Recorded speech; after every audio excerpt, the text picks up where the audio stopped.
क्या आपने ऐसे देशों के बारे में सुना है जहां पर एक से ज्यादा संविधान होते हों या फिर एक से ज्यादा राष्ट्रीय ध्वज? आपका उत्तर होगा नहीं, क्योंकि ऐसा कोई भी देश जहां पर एक से ज्यादा संविधान हो या फिर एक से ज्यादा राष्ट्रीय ध्वज, उसे आप एक देश नहीं कह सकते। लेकिन मैं आपको बताना चाहूंगा कि ऐसा हुआ है और एक लंबे समय तक ऐसा हुआ है। आपने आर्टिकल 370 के बारे में तो सुना ही होगा। Jammu Kashmir special act, abrogation of article 370।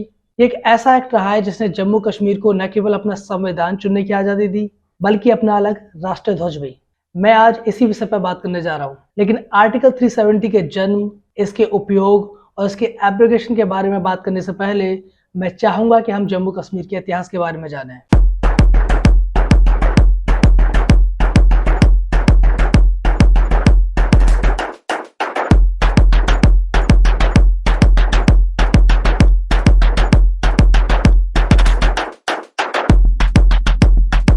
सातवीं सदी से लेकर 14वीं सदी तक का ये वो समय था जब पूरा जम्मू कश्मीर हिंदू धर्म से जगमगा रहा था। इसी समय के दौरान कश्मीर में कश्मीर शैविज्म का जन्म हुआ, जिसका मतलब कि यहाँ पर शिव की भक्ति और शिव की पूजा अपने शीर्ष पर थी।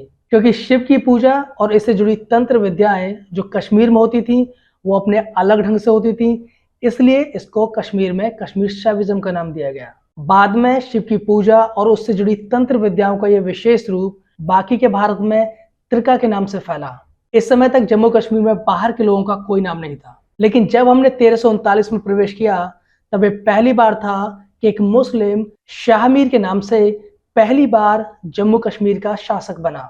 ये भारत में मुगलों के प्रवेश करने के बाद का समय था और उसके बाद शाहमीर के शासक बनते ही शाहमीर का दौर शुरू हो गया सल्तनत कश्मीर के रूप में। परिणाम स्वरूप 1751 तक ये क्षेत्र मुगल साम्राज्य के अधीन रहा। 1751 के बाद अहमद शाह दुर्रानी ने इस क्षेत्र पर अपना कब्जा जमा लिया, जो 1819 तक दुर्रानी साम्राज्य के रूप में जारी रहा।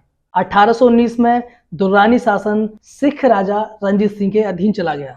1925 में रणवीर सिंह के पोते हरि सिंह को कश्मीर का शासन सौंपा गया और उसके बाद ब्रिटिश शासन के अंत के समय और नए भारत के निर्माण के समय आर्टिकल 370 के सूत्र के साथ कश्मीर का भारत में विलय हो गया। यह मैं एक महत्वपूर्ण बात आपको बता दूं कि 1819 में जब कश्मीर राजा रंजीत सिंह के अधीन गया, तब से लेकर स्वतंत्र भारत में जम्मू कश्मीर के विलय तक कश्मीर में जो जनसंख्या का प्रतिशत था उसमें 77% मुस्लिम, 20% हिंदू और 3% बौद्ध धर्म के लोग और सिख धर्म के लोग शामिल थे।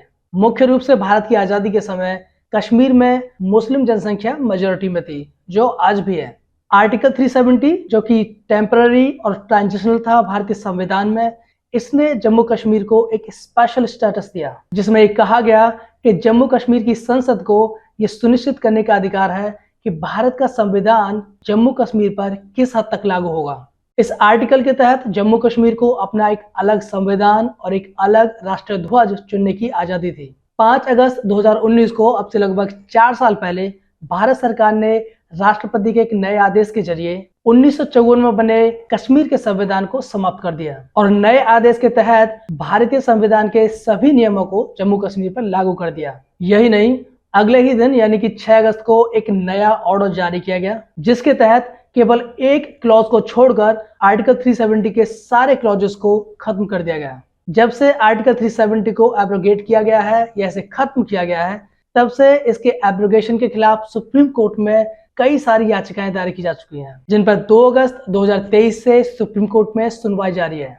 जब सुप्रीम कोर्ट में दलीलें शुरू हुई और 370 पर गहराई से वाद विवाद शुरू हुआ, तब सबको समझ में आया कि जम्मू कश्मीर का भारत में विलय के समय आर्टिकल 370 के रूप में स्पेशल स्टेटस को पाना अकारण नहीं था। इसके पीछे जम्मू कश्मीर और भारतीय नेताओं के बीच रहे गहरे रिश्ते कहीं ना कहीं जिम्मेदार थे, जिन्होंने सुनिश्चित किया कि आर्टिकल 370 की मदद से जम्मू कश्मीर न केवल भारत से जुड़ पाएगा बल्कि अपनी स्वतंत्रता भी नहीं खोएगा, जैसा हुआ भी।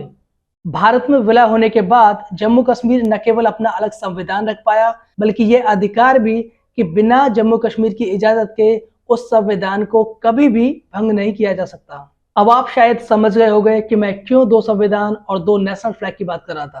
क्या आप ऐसे देश को एक राष्ट्र कह सकते हो जहां पर 2 संविधान हो या 2 राष्ट्रीय ध्वज हो? एक ऐसा स्टेट जहां के सिटीजन देश के बाकी हिस्सों में जमीन खरीद सकते हो, लेकिन देश के बाकी हिस्सों के लोग उस स्टेट में जमीन ना खरीद सकें? एक ऐसा स्टेट जहां के लोग देश के बाकी हिस्सों में किसी भी प्रकार की जॉब प्राप्त कर सकते हो, लेकिन देश के बाकी हिस्सों के लोग उस स्टेट में जॉब प्राप्त ना कर सकें। ये कुछ तथ्य हैं जो ये दिखाते हैं कि कैसे आर्टिकल 370 जम्मू कश्मीर की स्वतंत्रता, उसकी सेपरेट आइडेंटिटी और वो सारे लाभ जो जम्मू कश्मीर के लोगों को बाहरी कंपटीशन से सुरक्षित रखने में और वहां के लोगों को आमदनी के सारे ऑप्शंस उपलब्ध कराने में विशेष रूप से तैयार एक स्पेशल एक्ट था।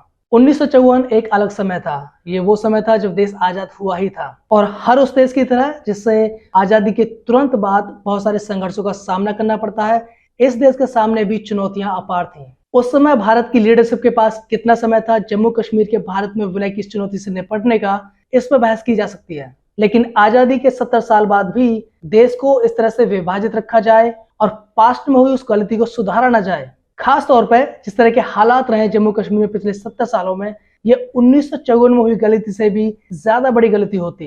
एब्रोगेशन ऑफ आर्टिकल 370 पूरे देश में चलाई जा रही आम लोगों के हितों से जुड़ी सैकड़ों परियोजनाओं को जम्मू कश्मीर में बिना किसी भेदभाव के लागू करने में एक महत्वपूर्ण भूमिका निभाएगा।